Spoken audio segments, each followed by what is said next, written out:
Morning. Good morning, everyone. Good morning, Robby. It is good to be here. I'm Ted Rall. That over there is Robby West filling in for Manila Chan. In honor of Manila, who's not here today, happy Friday to everyone. Good to have you here. You are listening to the Ted Manila Information Show, TMI for short, where we always bring you way too much information. Today is Friday, December 20th. Tomorrow is the longest night and the shortest day of the year. I bet in Montana there, it's very, very impressively dark and cold. Oh, yeah. So it's not cold today. It's only 32 right now. Oh, yeah, that's even for New York. That would not be bad. It's going to be down in the teens here over the weekend, which it's nice to finally have some real cold weather. And FYI for everybody, we're going to be talking about the government shutdown fiasco, which this time I think is different. It's not the same as usual. This is about a civil war within the GOP, and we're going to be joined by editorial cartoonist of the Chicago Tribune, Scott Stantis, to talk about that, and we're going to get into that. Manila, in case you're wondering, she's still getting better. It's not like a health setback.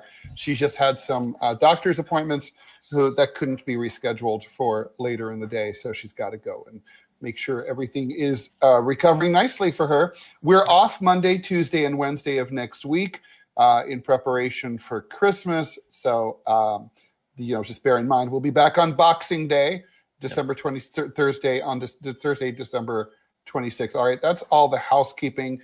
All right, the TMI show. I've got some housekeeping real quick. Please.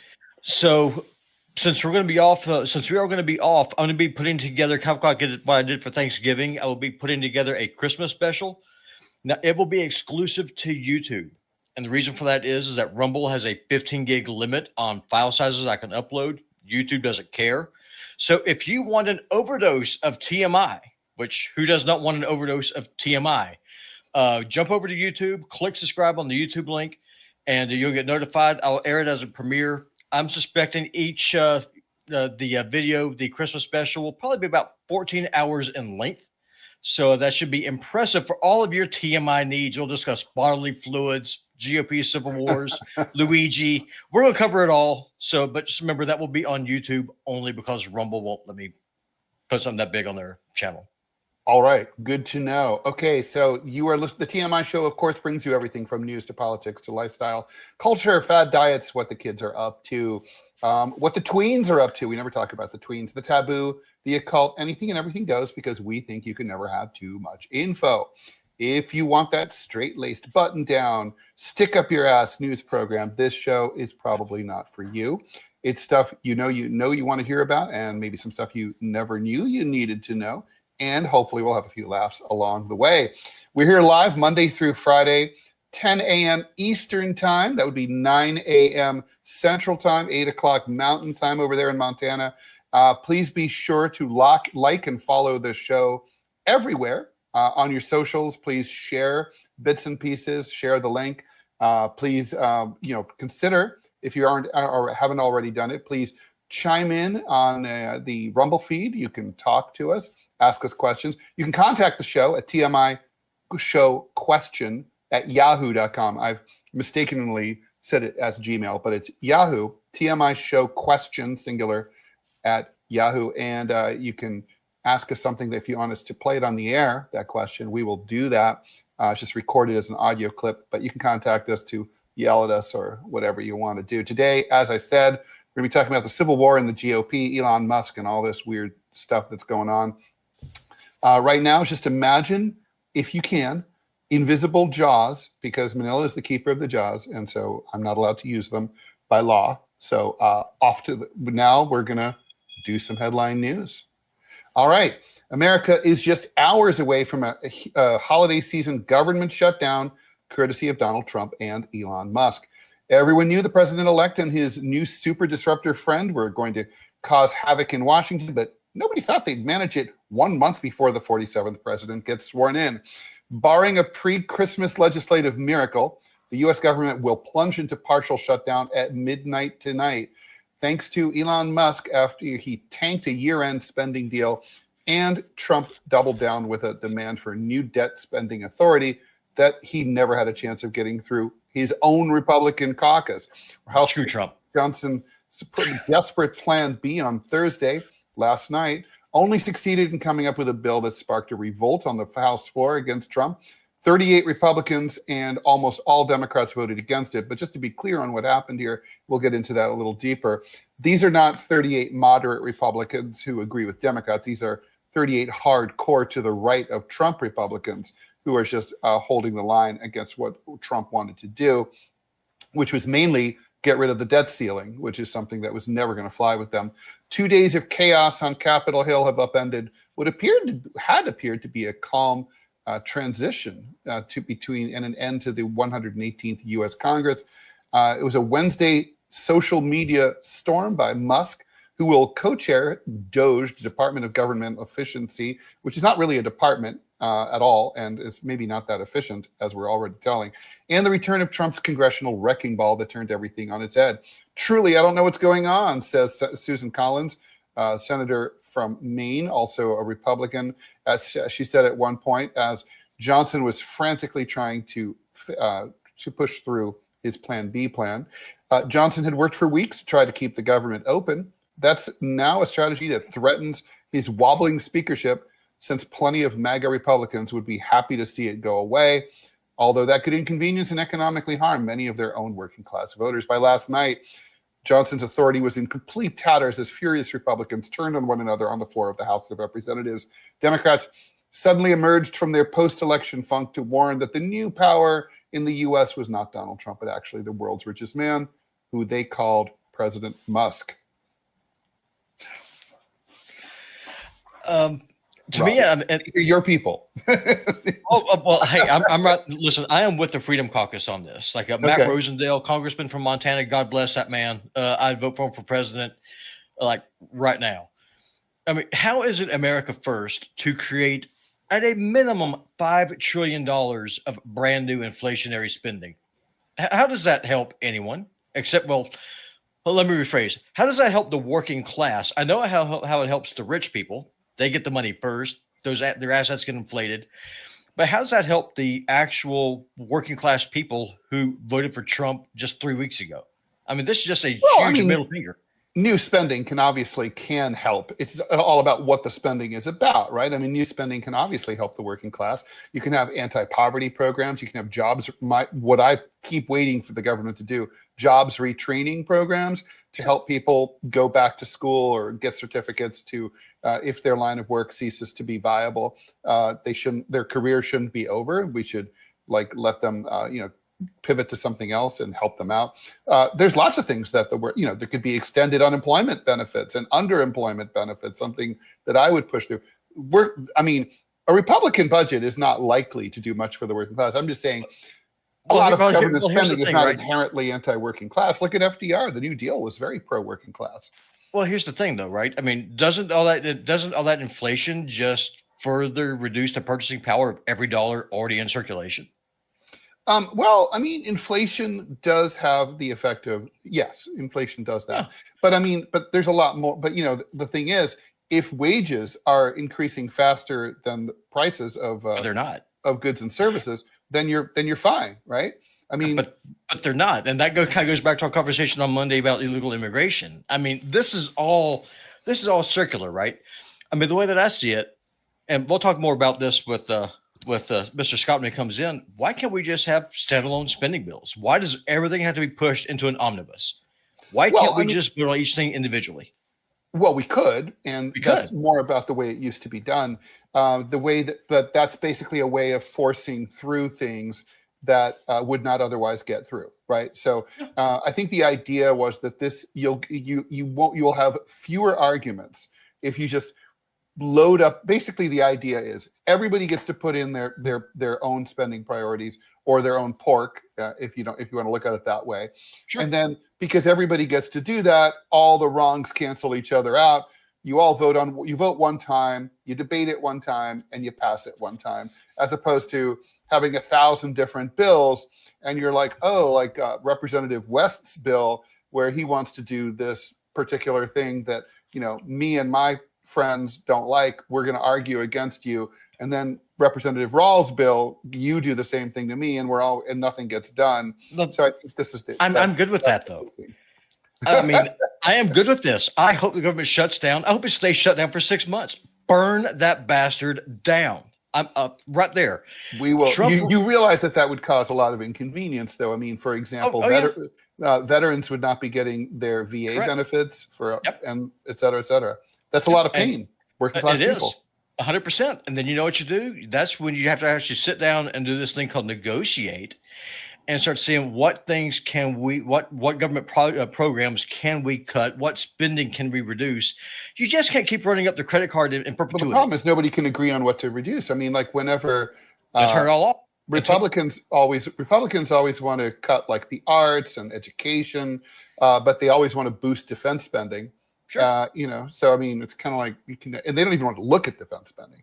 I mean, actually, Democrats aren't very good on this either. Oh, right there with you. Hey, I mean, listen, you know what my standard is. Get rid of NATO, close off our foreign military bases, bring our military down to 200,000 man standing army, put on the Mexican border, bam, you're done. Don't forget the Canadian border. But I'm pretty much with you on that. You'll like my new book, What's Left, which is basically calling to redirect 97. So this is the short version. Brazil. So our defense budget is $916 billion a year. Yeah. Brazil has about the same borders as we do. In many ways, they're harder because they have border disputes with some of their neighboring countries that they don't get along with. They have like very remote borders. We only have two countries, both of whom are vassal states of the United States, Canada and Mexico. They're our dogs. They do what we say. So we have no danger. And then we have two big oceans on the other side. Brazil's borders are far more dangerous. They protect themselves. Their entire military budget is $20 billion a year. I don't see why we can't spend exactly that. That's 2.5% of ours. Right there with you. Okay. All right. Well, let's keep going here. Okay. Alicia Ortiz, I'm fascinated by this story. I'm curious what you're going to have to say about it. She was a high school sophomore when she got her first A on an assignment, a story that she submitted for English class. Before, I would just trace an A and pretend like someone gave this grade to me, she told the Washington Post. Ortiz, 19 years old, did not write or type her story. She spoke it to her computer and used speech-to-text software to transcribe it, like she did with all of her homework at Hartford Public High School in Connecticut. Despite this, Ortiz alleges in a lawsuit that she was never provided any therapy or special education support in elementary and middle school.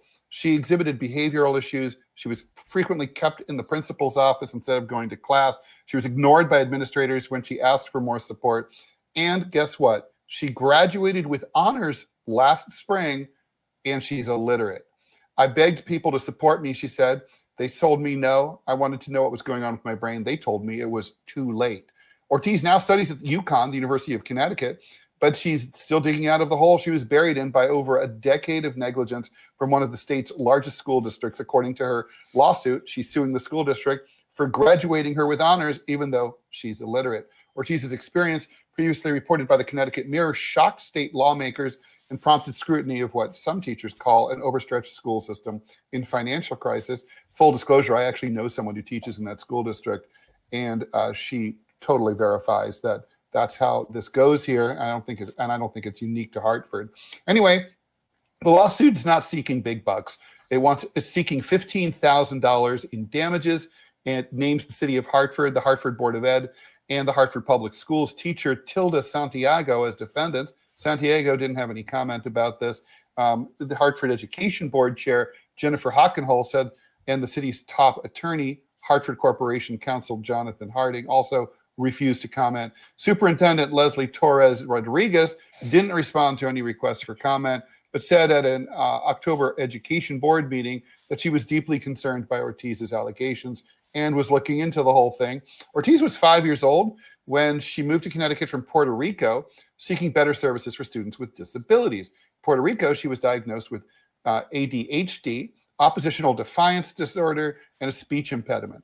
A teacher in Hartford said that she struggled with letter, sound, and number recognition.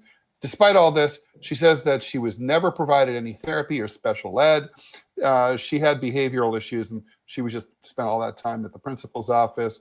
While she was in class, teachers made her trace letters on worksheets, and they basically did not involve her in class.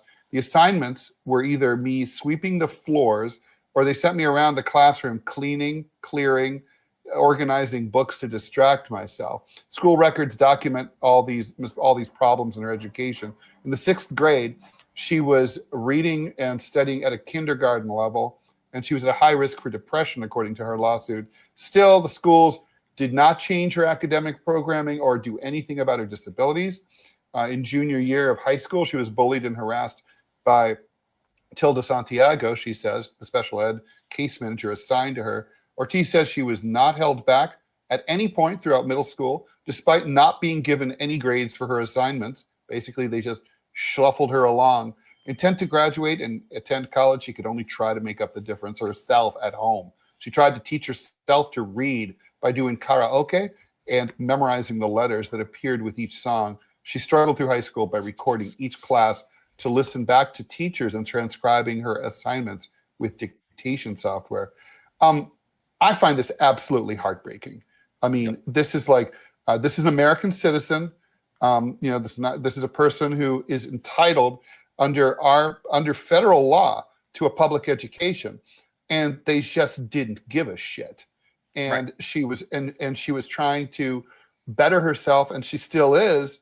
And she's obviously just trying to make a point here. $15,000 is a token sum in a lawsuit, but she's trying to get attention for a widespread problem that is afflicting, I would probably guess, many hundreds of thousands, if not millions, of American public school students. What do we do here? I don't know, because the first question I have is where were her parents? Well, because that's one of the things. For example, my daughter, she struggles some with math. She just, if you write down numbers on a piece of paper, it doesn't really sink in, like what the number 2 means. It doesn't really click. Mm-hmm. So the way that we kind of got over that with her was by playing Monopoly with her. And so that way she's actually able to put a physical item and correlate that in her mind with what that number means on a piece of paper. So that's question number 1. Where are the parents? Parents do have to help. I mean, it's funny. I mean, I ended up being very, very good at math and I went to, an Ivy League engineering school, with those skills. But, when they were teaching fractions in elementary school, I didn't really get it. And I remember it was really great. My mom baked a pie and cut it into pieces to explain fractions to me. And not to mention it was a good pie.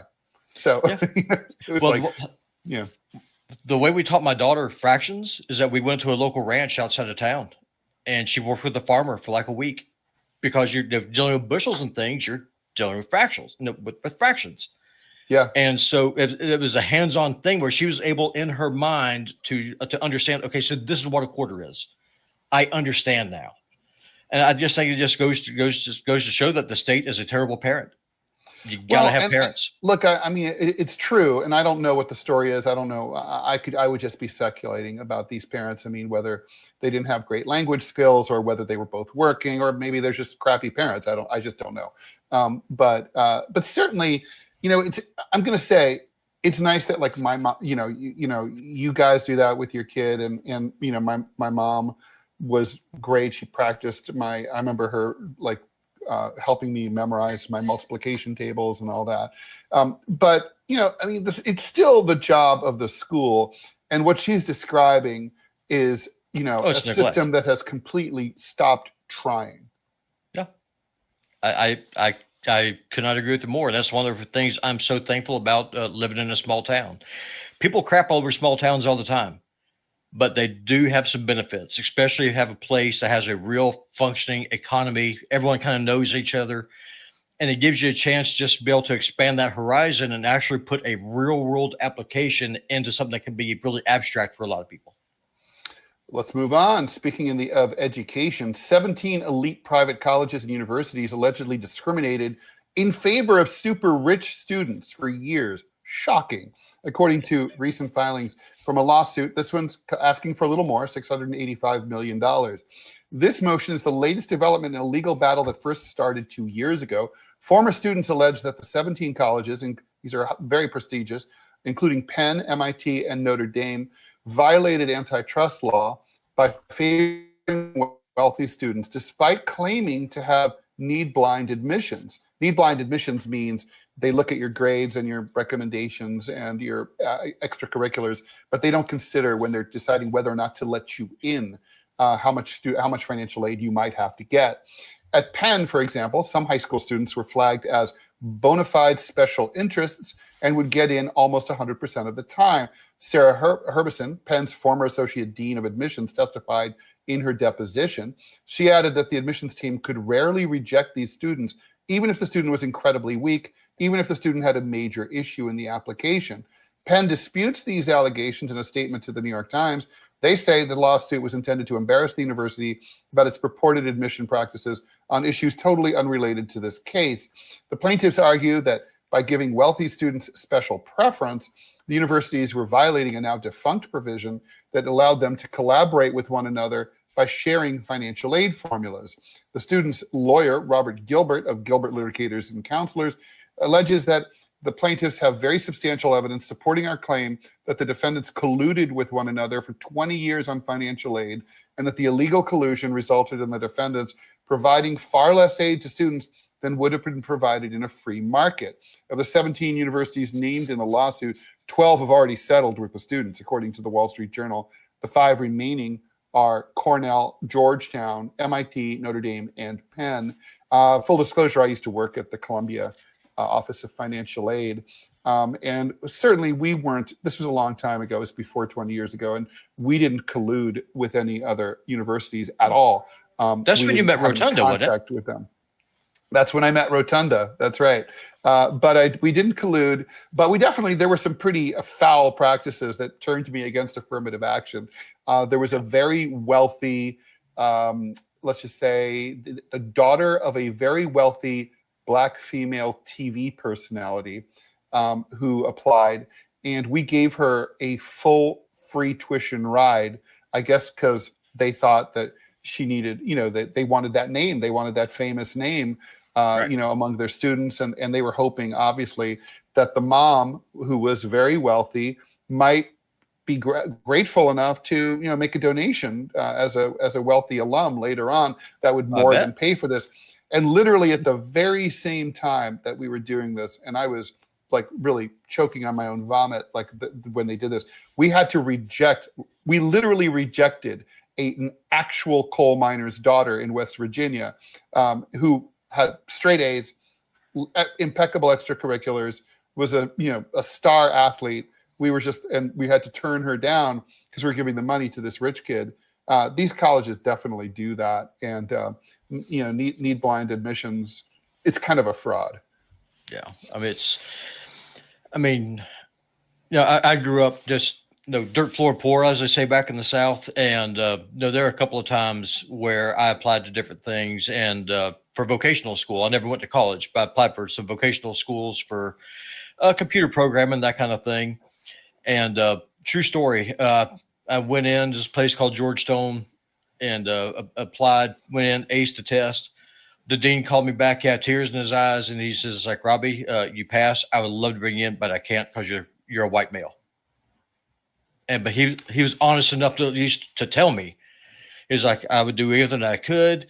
And then he was nice enough. He put me up with a couple of teachers that I worked with on their own time. So that was a blessing. But in this world, though, if you don't have that piece of paper with some letters to say that, yes, you know what you know, doesn't really matter a whole lot because you can't get inside the door. Yeah, no, the entire system sucks. It sucks. There's just no question about it. All right, so let's keep moving on here. Okay, what do we got here? I hate my small little computer here. At the time, the yacht's capture, this is a great story, was touted as a major prize in President Biden's economic war against Putin's invasion of Ukraine. The U.S. said that this big yacht was owned by Russian gold magnate Solomon Karimov, who is sanctioned since 2018 as part of a broader U.S. sanctions campaign against people who are friends of Vladimir Putin, and pushed for its quick sale. The proceeds were supposed to be transferred to Ukraine for its defense, but the yacht named the Amadea has so far produced no funds for Ukraine, and its capture came with a surprising drawback: tens of millions of dollars in maintenance costs.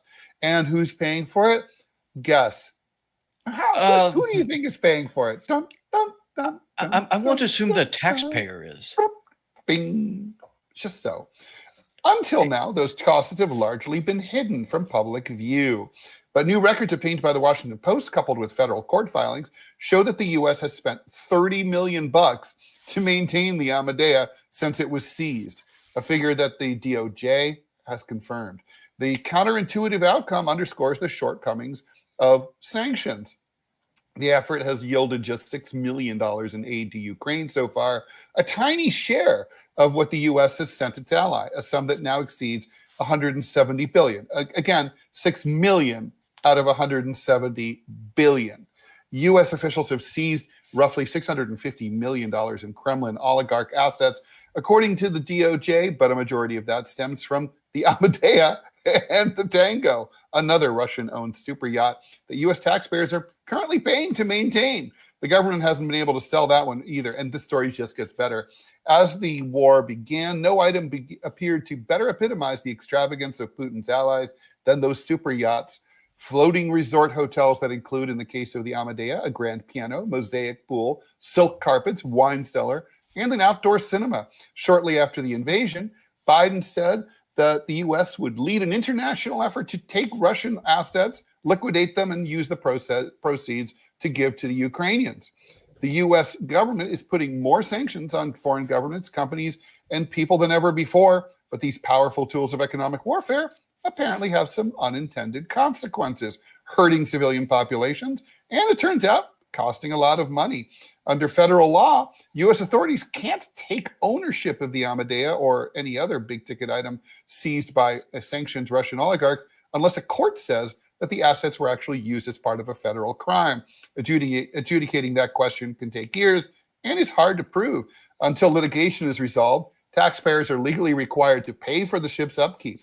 Federal law specifies that the government can't liquidate the assets, any assets worth more than $500,000, until a judge gives it permission to do so. If federal prosecutors lose in court, taxpayers will have shouldered the cost of the Amadea's maintenance without any compensation, and in the end, the government will probably just be forced to give it back.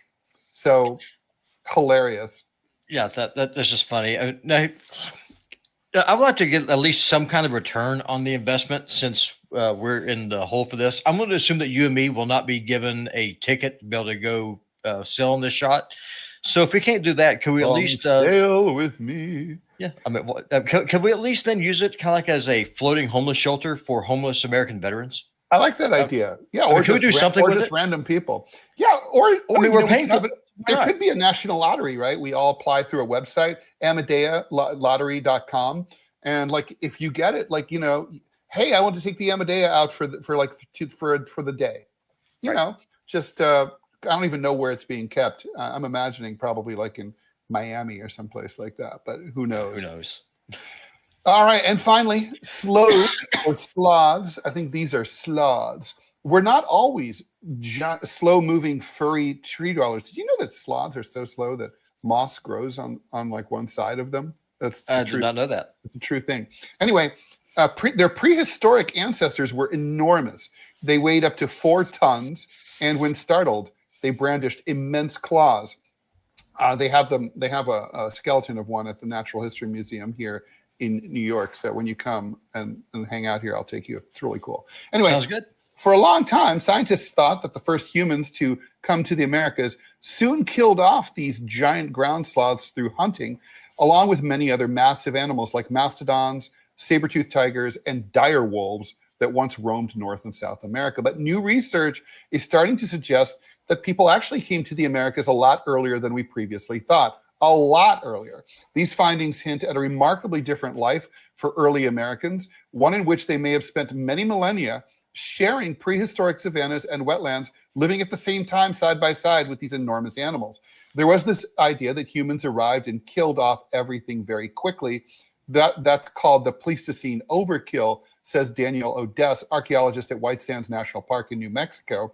But new discoveries suggest that actually humans were existing alongside these animals for at least 10,000 years without causing them to go extinct. Some of the most tantalizing clues are coming from an archaeological site in central Brazil called Santa Helena, where bones of giant ground sloths show signs of having been manipulated by humans. Sloths like these once lived from Alaska to Argentina, and some species had bony structures on their backs called osteoderms, a bit like the plates of modern armadillos, that may have been used to make decorations. In a lab at the University of Sao Paulo, researcher Miriam Pacheco showed in her palm a round penny-sized sloth fossil. She noted that its surface is surprisingly smooth. The edges seem to have been deliberately polished, and there's a tiny hole near one edge. We believe it was intentionally altered and used by ancient people as jewelry or adornment, she said. 3 similar pendant fossils are visibly different from unworked osteoderms on a table. Those are rough surfaced and without any holes. These artifacts from Santa Helena are 27,000 years old. That's more than 10,000 years before scientists thought that any human being ever stepped foot in North, Central, or South America. That's almost as old as Nancy Pelosi. or Biden or Trump. Pacheco was taught in high school the theory that most archaeologists had held throughout the 20th century. What I learned in school was that Clovis was first, she said. Now, Clovis is my cat, but Clovis is also a site in New Mexico where archaeologists in the 1920s and 1930s found distinctive projectile points and other artifacts dated between 11 and 13,000 years ago. It's called the Clovis culture because of where it was found, not because it was actually called that. This date happens to coincide with the end of the last ice age, a time when an ice-free corridor probably emerged in North America, giving rise to an idea of how early humans moved into the continent after crossing the Bering Land Bridge from Alaska. And because the fossil record shows the widespread decline of American megafauna starting around the same time, with North America losing 70% of its big mammals, South America losing more than 80%, many researchers surmised that human survival led to mass extinctions. So, in other words, human arrival did result in mass extinctions, but it took a while. People were living side by side with these like saber-toothed tigers and all this stuff, for a while before we killed them all off. Well, I just wonder because, like, for example, when Columbus came over, most of the Indians here didn't have the wheel, didn't have horses, so transportation was kind of hard. I wonder how much the extinctions were impacted by humans versus a change in the climate. Because if you have as much rain, it's going to be warmer. You start getting swamps in the south, that kind of thing. You lose the savannas. I'm not sure how much. But also human beings affected the climate too. I mean, it's now understood that like early Native Americans, 20 and 15 and 10,000 years ago, they clear-cutted forests, they burned things, so they impacted the climate as well. Oh, sure. I'm don't get me wrong. I'm not saying that humans didn't contribute. I just wonder, like on the grand scale of things, how much was it a changing planet versus a dude with a spear and a travois being pulled by dogs? Right. Well, no. I mean, that's the thing is we just don't know. That is a long time ago, right? I mean, 27,000 years. It's almost incomprehensible. All right, so let's bring in our guest. Joining us for the rest of the show is my friend Scott Stantis. He's the cartoonist for the Chicago Tribune, creator of the comic strip Prickly City, and a contributor to Center Clip. He's the winner of the Sigma Delta Chi Journalism Award and the co-host of the DMZ America podcast with yours truly, Ted Rall. Yesterday and this morning, depending on which feed you're looking at. The latest DMZ America podcast just went up, and I'll bring in our topic, Scott. Trump 2.0 is still a month away, and he's causing chaos in Washington already. After negotiating a budget deal with the Democrats, DOGE master Elon Musk, either acting alone or with Donald Trump's backing, spazz-tweeted the deal away, spooking frightened House Republicans into reneging. Then, with Speaker Mike Johnson's head on the chopping block, Republicans attempted to cut a new deal, but then the Democrats refused to renegotiate In the end, deficit hawk Republicans voted with Democrats to turn down the Trump deal because it would have abolished the debt limit for at least 2 years. Another government shutdown looms, probably will happen, mainly because there are two Republican parties, or there's a schism in the Republican Party. Do you agree with that overview? Yes and no. I mean, this is Donald Trump coming in. I mean, he's a deal maker. This is a guy coming in showing that he's the big swinging, Johnson in the room, and that he's large and in charge. He killed this deal. But if you look at the details of the deal, it sucked. I mean, really. I mean, other than just kicking the debt can down the road, as it was wont to do, it also, I mean, among other things, the sides that are bemoaning the end of this deal are saying it was a deal, it was a bipartisan compromise, and all this. It included things like pay increases for Congress, which they say we haven't had a pay increase in 10 years. Well, welcome to the minimum wage, guys. Yeah. I haven't gotten a raise in, I don't even know. I haven't either, and neither has most of America, at least in real terms. They make $180 now base salary. That's not including additional funds being paid to these guys for additional responsibilities, which they all crave, the chairmanship of this committee or that committee. Anyway, it was. Wait, they get paid more if they're like a committee chairman or something? Sure. Yeah. Well, that's. I didn't know that. That's actually something like run for Congress. Well, I've told you that, Rall, for Congress now more than before. Which wasn't much. I think y'all should both run for president. Just saying. Ted had a great idea, and he didn't do it because, he's Ted. But he was talking about running for president 4 years ago. And I thought just going up to New Hampshire, find enough followers to help pay for the fees, and go up there and see what happens and run as the bat crap crazy socialist that he is, right, and see how that would play. Now because Ted has a theory. Ted has a lot of theories, but Ted's theory is that that America's socialist, and that a socialist running would do quite well. Now, no, my theory is based on the Gallup poll, which currently shows that 38% of Americans favor socialism over capitalism. Now, my theory further would say that most of those people are probably Democrats, not Republicans. Oh, I would. You're. And if you go look further, it does seem 54% of Democratic voters are self-described socialists. So my theory is, you give the people what they want, as the Kinks used to sing, and you might just get something. The only thing I don't like is that New Hampshire is a conservative state, so that's a problem. It is, but you have Democrats voting in that state and voting in. Sure. I'm not sure what they're open, but I thought that would have been a wonderful experiment. It would have been a lot of fun to do. I was all in. I came up with a graphic that was snappy. That's true. And there's always next time. If you come here to Montana, like the very first woman ever elected to Congress was from Montana, and she was a socialist. So Montana has a very strong libertarian, screw the DC bends. So come out here. It's a little bit colder. Robby, did you see the article in today's New York Times about how America's fairly libertarian, but that's not such a good thing? Yeah, I'm not kidding. It's like, I did not see that. I'm not. We can curse on this, right? We can. Fuck yeah! Because I'm reading this article. I'm literally going, "Fuck you, New York Times." I'm literally saying this. Well, what about we could also say "Fuck you, Wall Street Journal"? We should talk about that too. About the my God!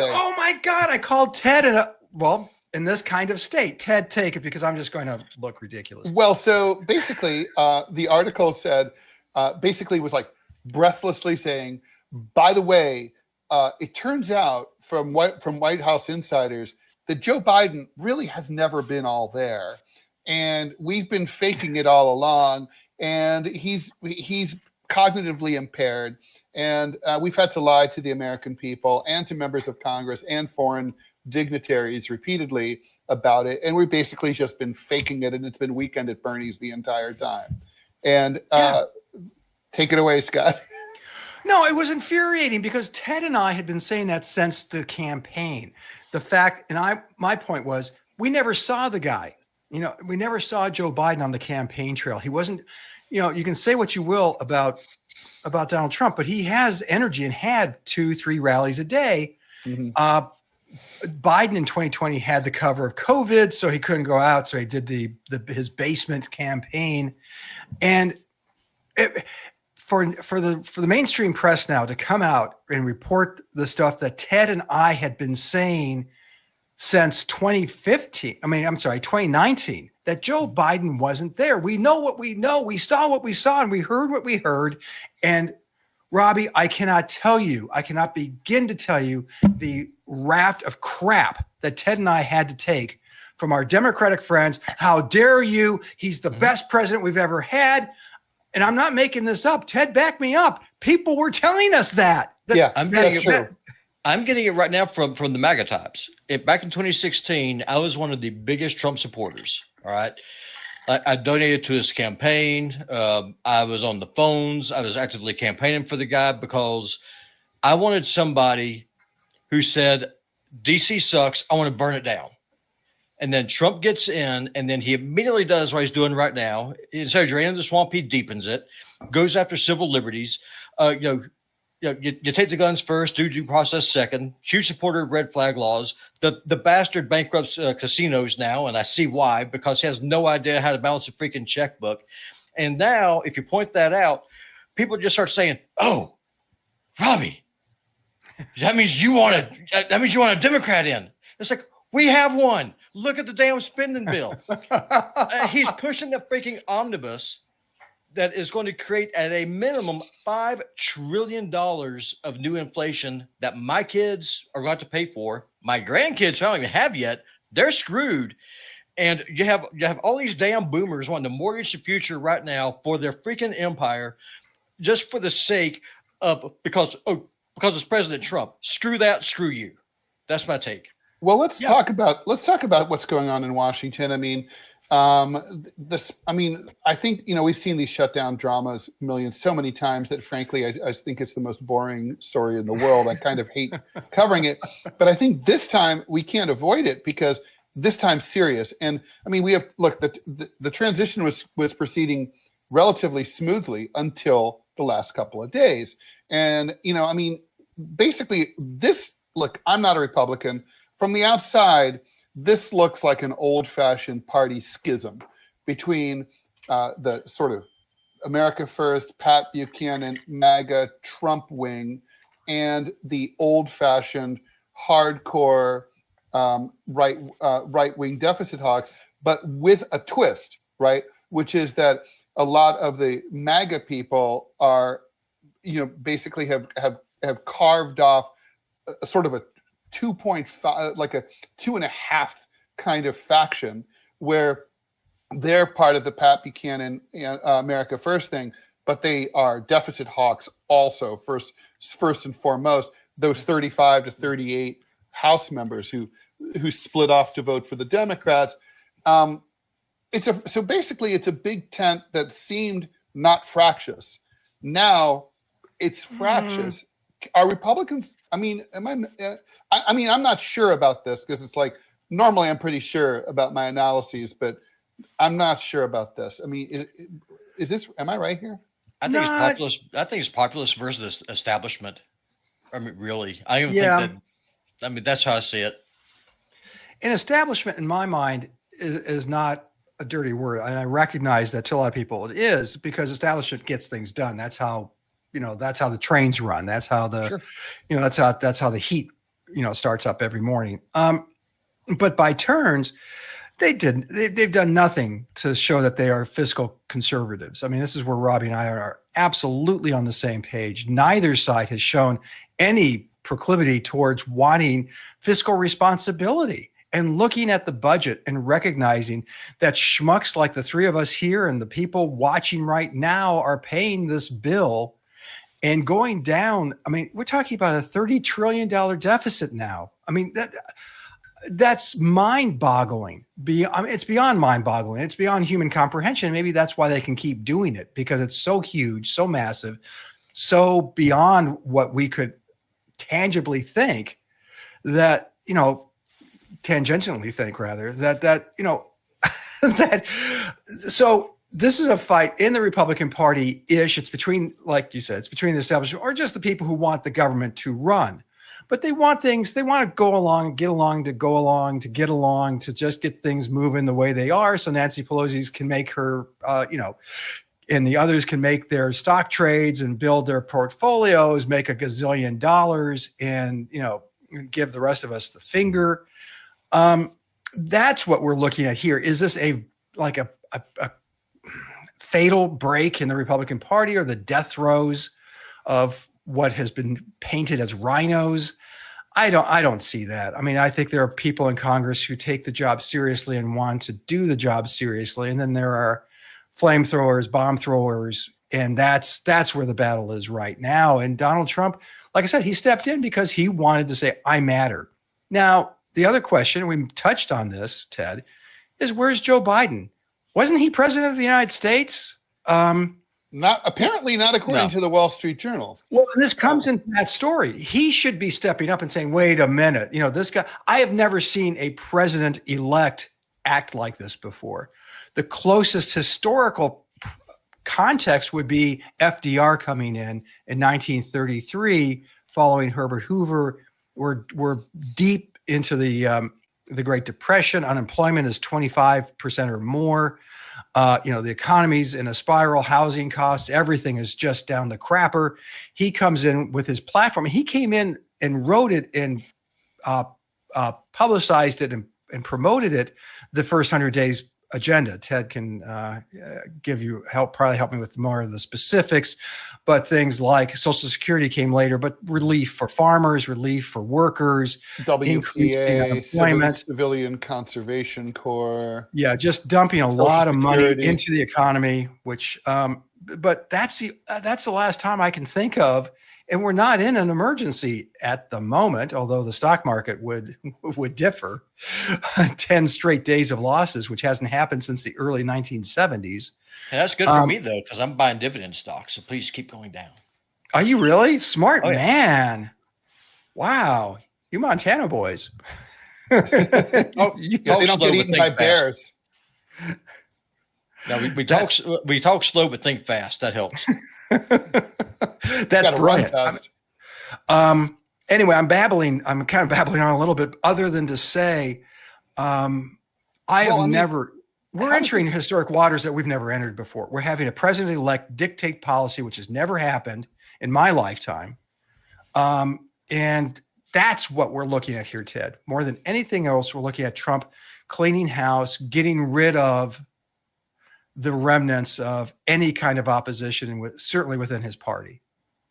Well, but the thing is, he can't purge members, although he did threaten, right, to primary anybody. Well, Elon Musk did. Yeah. Yeah. So is Elon Musk rogue, or is he speaking for Trump in this whole thing? I mean, who knows? I think they are on the same page at the moment. I mean, we all know that that's going to come into a screeching halt, but at the moment, it will. They speak with one voice. I mean, Marjorie Taylor Greene last night says that she would support Elon Musk for Speaker of the House, which would be allowed. Of course it is. You and I could be Speaker. Robby would be a good Speaker. Actually, he'd be, or Clovis. Well, I have a question, because Speaker of the House is third in line to the president. So can a non-foreign-born person be Speaker? They talk about that because they're talking about having DOGE be elevated to a cabinet position, which would mean that the cabinet officers are in line for the presidency. It would leapfrog Elon Musk. You have to be a native-born American. So let's assume something terrible happens to President Trump and Vice President Vance, leaving Speaker Musk. How weird is this? Oh my God. You skip over to the Secretary of State, right? At that point? No. Then it goes to the President Pro Tem of the Senate. Okay. Then it goes to the cabinet. And then the Secretary of State is first, right? Yes. Followed by Treasury, I believe. It's in the order of it's in the order of the creation of the cabinet department. Oh, is that it? Okay. That's how it is. Yeah. So I mean, whatever the most, I guess that would be what was the most recent one? Probably Homeland Security, right? Yeah. Is the last one. Yeah, that was so poor. Yeah, I think that But really what I'm hoping for is that we're seeing right now with the Republican Party, and even to a smaller degree with the Democrats, is the birth of an actual new third party. Because what Mr. Scott was saying is that establishment's not necessarily a bad thing. They make things work. Mm-hmm. Well, normally that's a good thing. But if the things that are actually working are the things that are screwing over the vast majority of the people, then the default position is I don't want anything to work. That's where I am. When people are able to, like me and Adrian just talking on the Rumble chat, if I'm able to go out and buy bacon and I can afford my rent and I only work 2 jobs instead of 3, yeah, go ahead and get your million, go ahead, get your stock options, go ahead and indulge yourself in your corruption. It's fine, whatever. It sucks, but it is what it is. But whenever you can't buy eggs or bacon and you're being priced out of your rental because rent prices keep going up, at that point, you don't want the system to work anymore. You want it to stop. And so I think that's probably where we are now. That's brilliant. No, that's absolutely. I mean, that's Ted and I talk about when will revolution happen, and you're absolutely talking about that's when it comes up. That's when people feel hopeless. Yeah, and you're right about rent. You're right about housing costs. I'm living it right now. What's that? I'm living it right now. I work 3 jobs. My full-time job, every dime of it just goes to pay the rent. That's before anything else. Wow. And so, I mean, it's wild. So I'm like doing a 70-hour work week. And I would love to actually be able to stay at home, spend time with my kids, do things I want to do, work on my gaming channel. But I just don't have the time because I'm paying someone else because I can't afford to live here. And the problem that I have is that you're going to have a lot of people who, when they feel that it's hopeless and the system is rigged against them, I'm afraid they're not going to feel hopeless anymore. I think they're going to start getting pissed off, and you're going to start seeing more Luigis.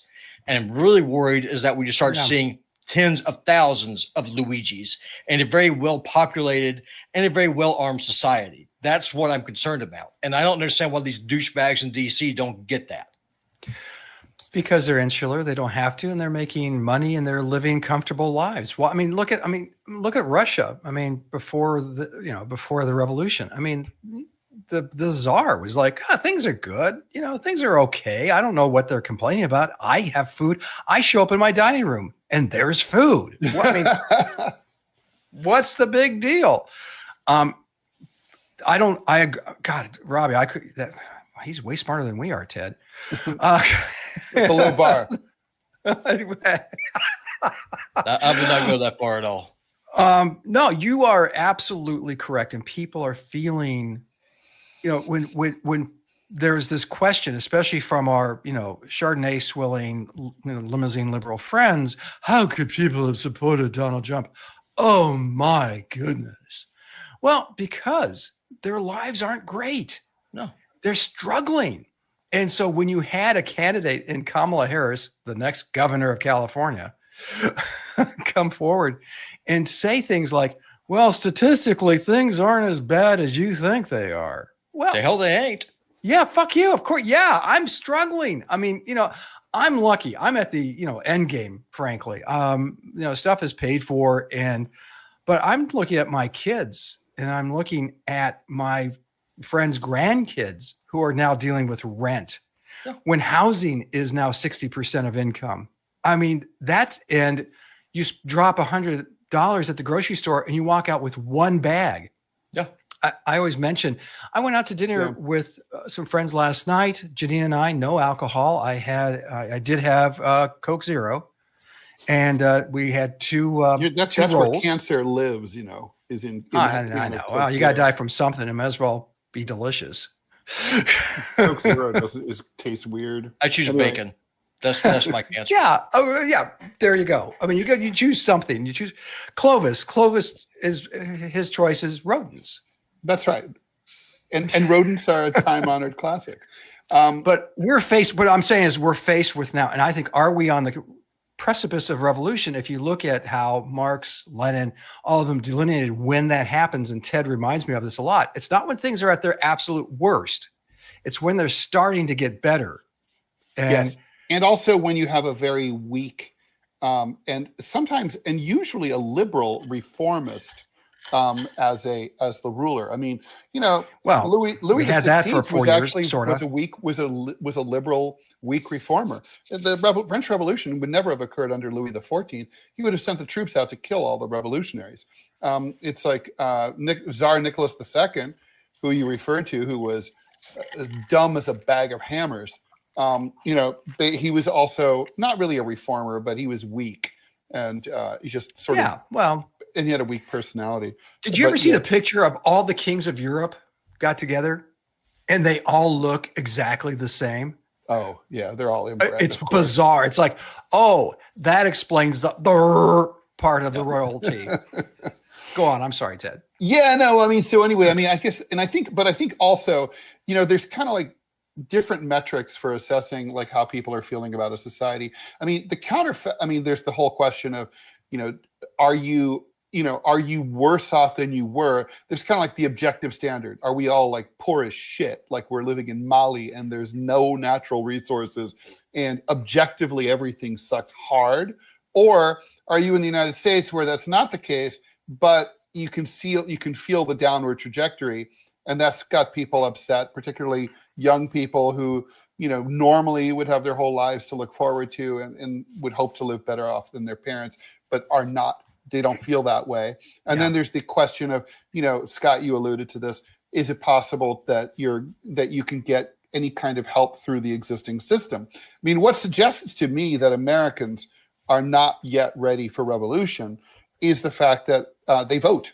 You know, they vote in very high numbers. If they weren't turning up to the polls, it would indicate to me that you know, people were done and through with it. On the other hand, I agree with Robby in that I don't know if we're going to have thousands of Luigi Mangionis, but we may have dozens, and that would be. I mean, you can see the system is absolutely terrified of a Luigi Mangione, right? I mean, when he would, I don't know if you saw the imagery of him being extradited and arriving here in New York City.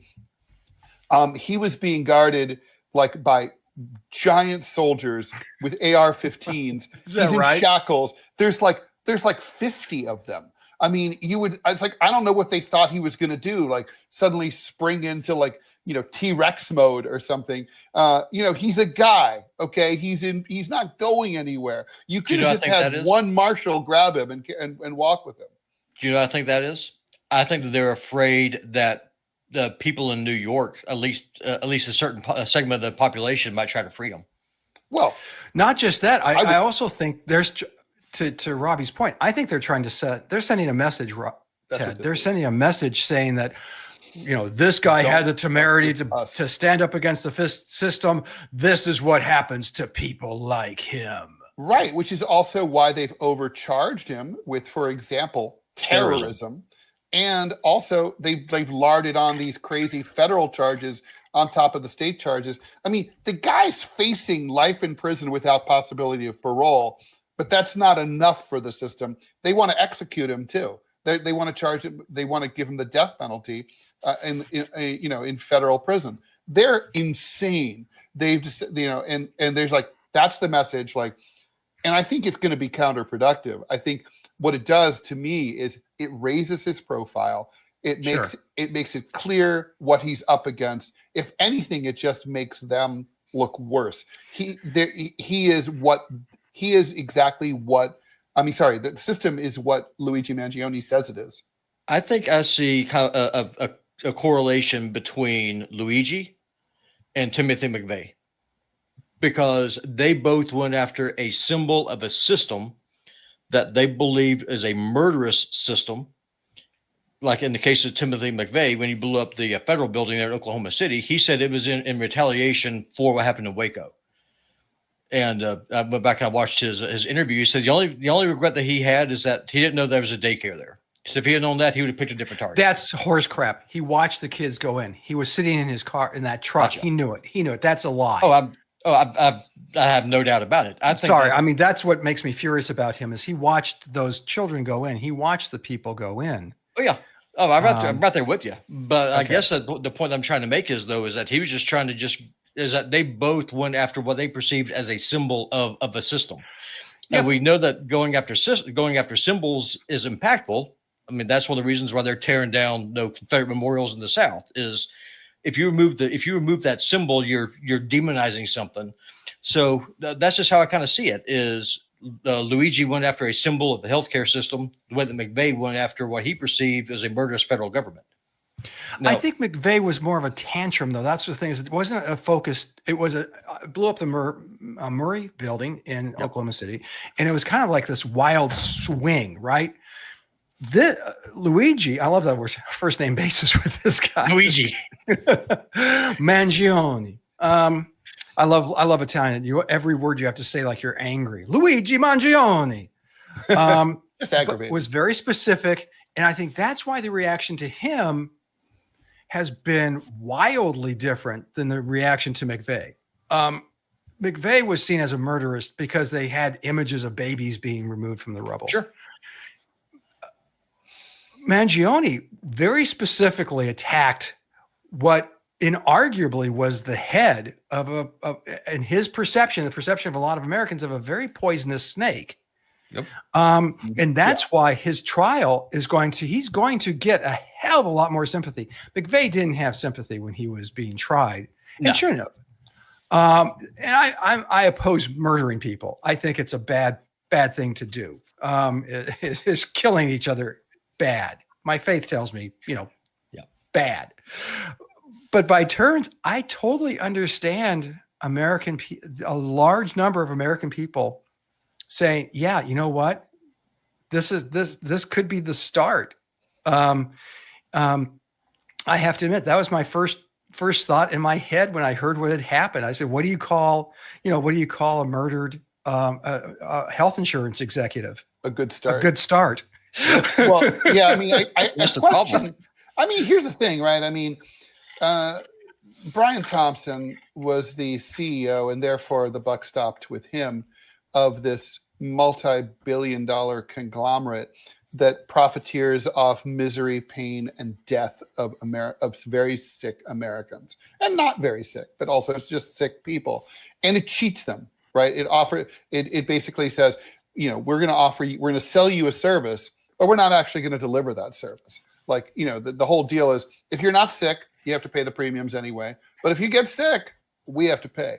It's like, oh, well, no, actually, we're just not going to uphold our end of the bargain. So it's a fraud, right? I mean, it's a giant fraud.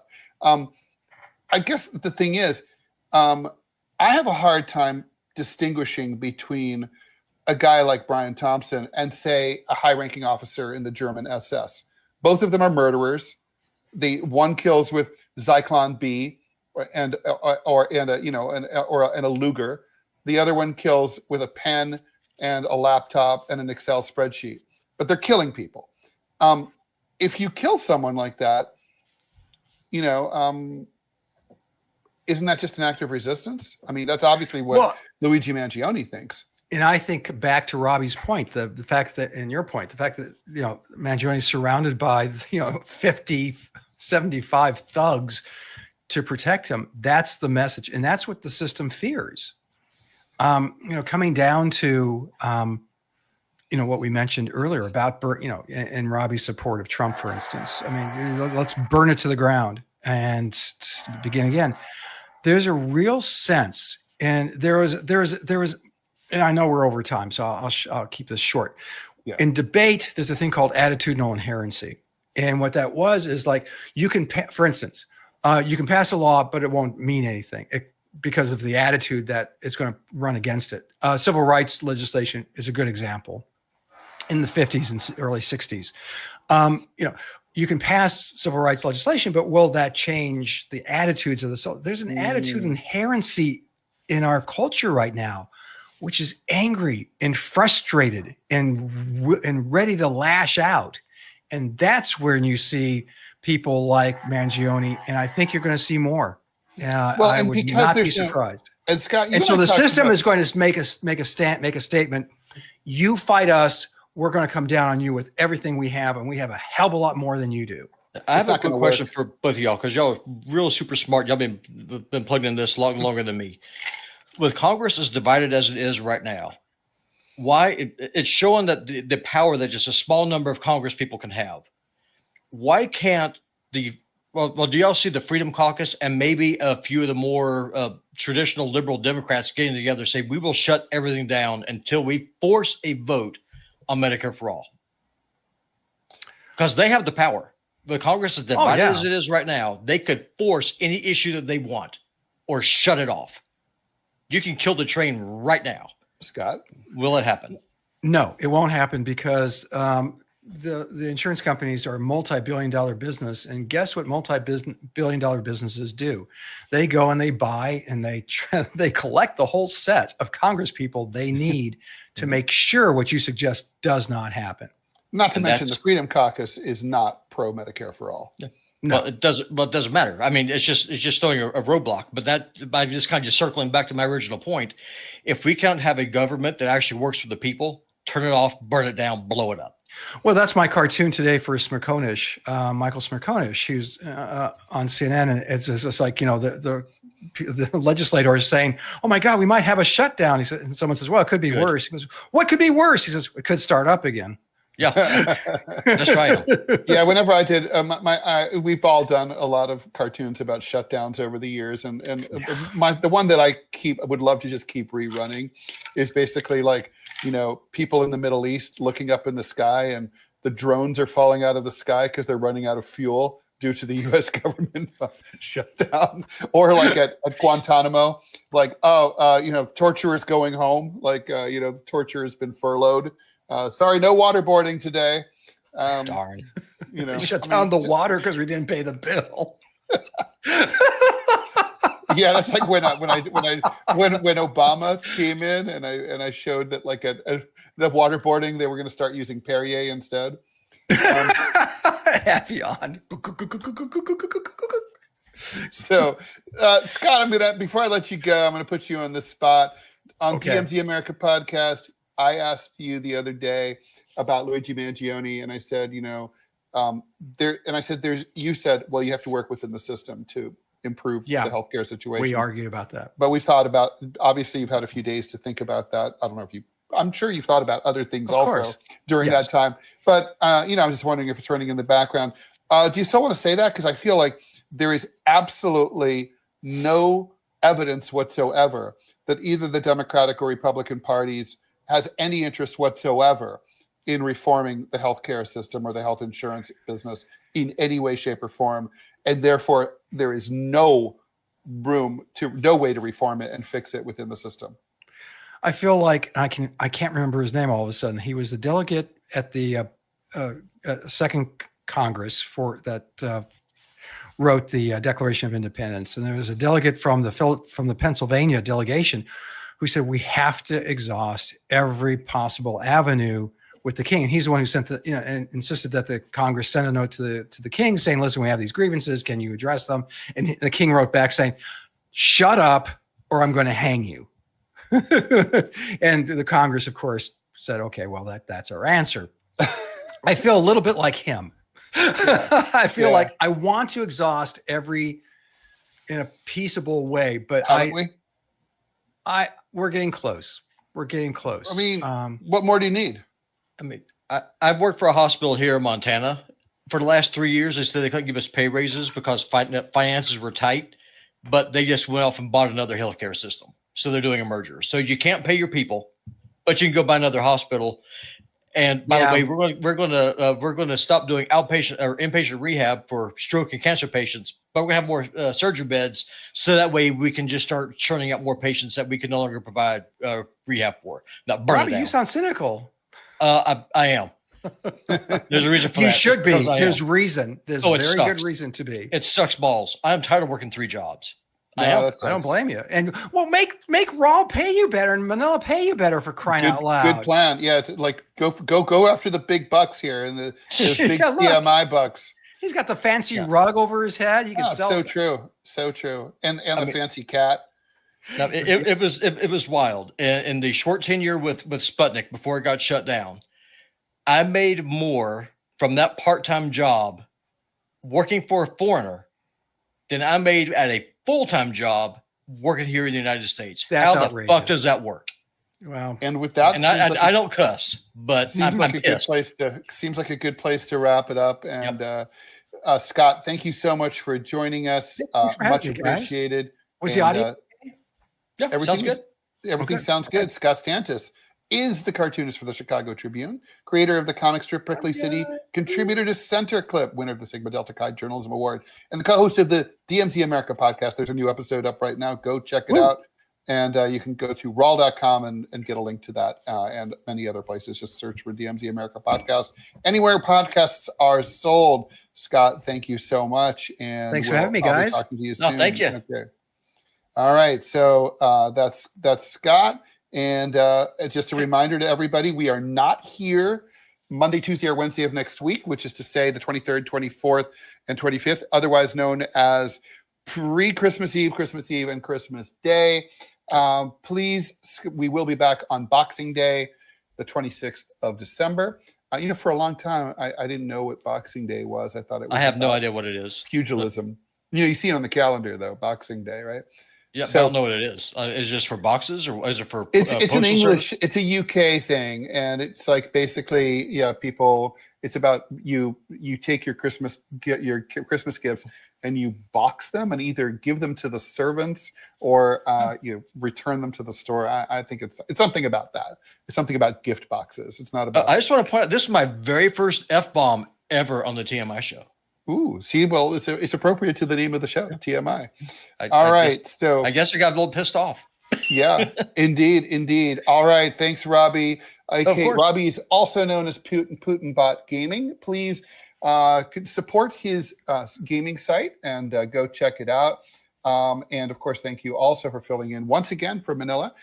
Please subscribe to the show on YouTube or on Rumble. On Rumble, you can become a paid supporter, but you got to do that. You got to hit that subscribe button while we're still streaming. If you're not streaming and you're watching it on after the fact when we're not live, you're not going to be able to do that. But if you watch the rerun, you can do that. Anyway, if you like what you see, find value in what we're doing, you like what you hear, please help us continue.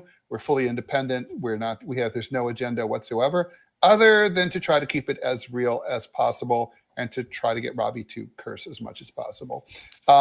Thanks so much for following us. Help support independent news and content creators. Have an awesome weekend. Have a great holiday.